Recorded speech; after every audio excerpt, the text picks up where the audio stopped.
Vamos a la ciudad, la última pregunta, ahora sí, la última. Contanos algo de la trastienda del Senado. ¿Cómo es tu relación personal con Reutemann, con Chiche Duhalde, con Carlos Menem? ¿Cómo es ahí? ¿Cómo es la vida en el Senado con estos personajes? Bueno, con Reutemann él es muy callado, siempre. Eso sabemos. Sí. Es una gran promesa, Reutemann. Pero lo que pasa es que siempre es una gran promesa. Incluso para quienes lo vemos más seguido, él habla muy pocas veces en las sesiones. Es muy amable cuando te lo cruzás, es cariñoso, pero la verdad es de pocas palabras. Con Chiche Duhalde hablamos bastante. Me acuerdo que en plena 125 ella me decía, bueno, porque los Kirchner son terribles y esto y lo otro, y Vidal que son terribles. Y yo le digo, Chiche, pero ustedes no sabían eso cuando los designaron y lo propusieron para presidente. No, bueno, yo con Cristina no me llevaba bien porque ella siempre tuvo mal carácter, me decía. Y le digo, pero yo no te hablo del mal carácter. Digo, yo tenía presidía una pequeña ONG, que es Equidad, y recorrí las escuelas para conectar las escuelas, y ahí hablé con mucha gente y sabía que controlaban la justicia, que habían separado al Procurador General de la Nación, que los investigaba, ¿no? Eduardo Sosa, sabía que controlaban los medios de comunicación, sabía que habían ido desactivando los organismos de control sabía que habían reformado la Constitución para que Kirchner pudiera ser reelecto como gobernador indefinidamente. O sea que no estoy hablando del mal carácter de Cristina. Ah, no, ella me dijo que ellos no sabían. Entonces creo que porque en realidad esas cosas, que los valores de la política y la matriz de la construcción del poder, en realidad no era algo tan distinto entre unos y otros, ¿no? Pero bueno, tenemos esas charlas así amistosas. Después con Menem, realmente uno dice, ¿para qué uno quiere tanto poder?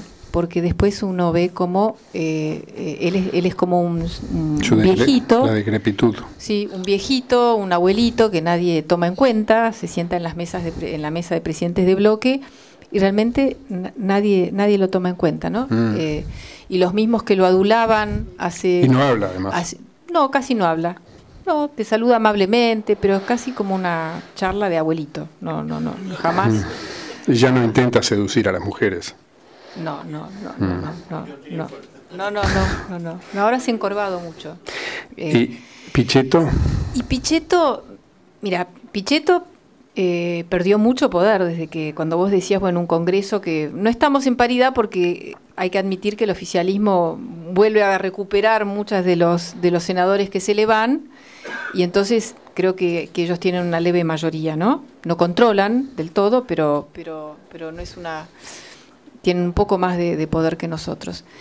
Pero cuando yo entré al Senado, me acuerdo que en la ceremonia de Asunción me impactó porque estábamos un tercio de los senadores que se renovaban en ese momento, que asumíamos con nuestras familias, éramos como 500 personas, nos habían llamado durante una semana para decirnos cómo iba a ser el orden de entrada al recinto y de la jura, y cuando yo estaba casi una de las primeras, cuando tocaba mi turno, Pichetto levanta la mano y le dice a Scioli, que era en ese momento el presidente del Senado, le dice... presidente, ¿no?, del Senado, le dice que no empezáramos en el orden que íbamos a empezar, creo que era la ciudad de Buenos Aires, sino por la provincia de Río Negro, que era la de él. Y entonces Scioli pensó que había que toda esa gente que estaba haciendo la cola para entrar y saludar, teníamos que volver a cambiar el orden, que todo el ceremonial que había organizado esto tenía que dar vuelta a todo, pero no se animó a decirle que no. Así que todos nos fuimos al Salón Azul de al lado, se cambió todo el orden para obedecer lo que Pichetto había pedido en ese momento. Bueno, ahora ya no es más así, ¿no? La verdad que tiene que dialogar más con la oposición. Y Cobos es más firme que Scioli. Y después Pichetto es menos malo en privado que lo que parece públicamente, ¿no? Y después a Cobos lo trataba muy mal al principio. Usted, presidente, no entiende nada, le decían en las reuniones en la reunión de presidente de bloque había una mesa donde estaba en una punta Pichetto, en otro lado, en otra Cobos, y en realidad el que manejaba todo era Pichetto. Ahora no, ahora Pichetto se sienta a veces en el medio porque ya no, la cabecera ya no le corresponde tan automáticamente. Ahora la ha ido recuperando un poco. últimamente, o sea, se ve que el poder del oficialismo del Frente para la Victoria ha ido creciendo, pero ha habido un cambio importante, ¿no? en estos 2 años y medio. Bueno, te propongo esto, que nos hagas un resumen de para qué querés ser jefa de gobierno de la Ciudad de Buenos Aires. En primer lugar, porque desde la coalición cívica, y yo represento este espacio político, no es solamente un sueño personal o un deseo personal, sino que es un proyecto colectivo de un partido que nació justamente después de la crisis del 2001. Nosotros nacimos con un ideal muy firme que mantenemos, que es que queremos transformar la política, transformar sus valores, sus prácticas, sus conductas, porque es la única manera de que vamos a poder transformar, mejorar el Estado y así mejorar la sociedad. Y hoy sentimos, y yo siento que ya tenemos la capacidad como partido para aspirar a gobernar la Ciudad de Buenos Aires, cosa que en otras instancias no la teníamos. Por eso hemos ido en otras oportunidades en alianza para las elecciones de jefe de gobierno, fuimos en alianza con otros partidos acompañando a candidatos a jefe de gobierno, fue a Tellerman la última vez, por ejemplo, la primera a Ibarra.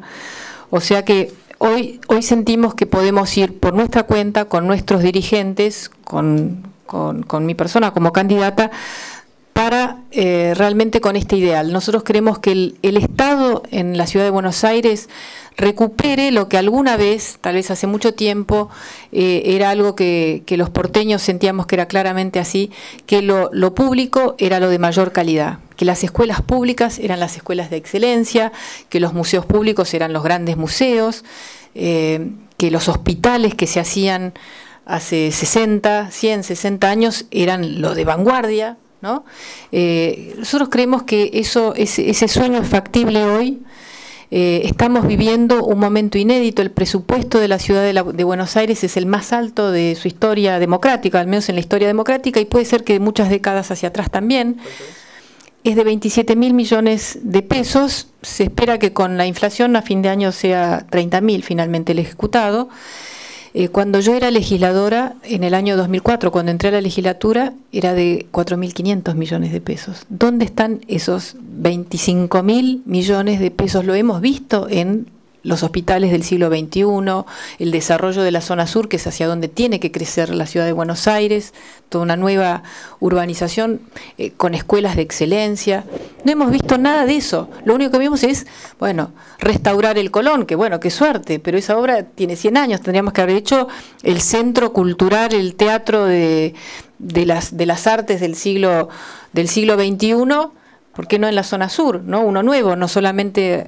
Bueno, o sea que tenemos mucho dinero, pero no hay la capacidad de pensar en grande. Lo hemos visto en otras ciudades como Medellín, una ciudad de 2,5 millones de habitantes, sin duda no con la trascendencia cultural que tiene, educativa y científica que tiene Buenos Aires, que en 4 años hicieron unas escuelas maravillosas, unos centros culturales, unos museos de ciencia. No sabía eso, tiene casi la misma población. Sí, casi la misma población. Terminaron con el problema de la inseguridad en 4 años, ¿no? Entonces, nosotros creemos que podemos pensar en grande. Esa es una de las razones por las cuales quiero ser jefa de gobierno.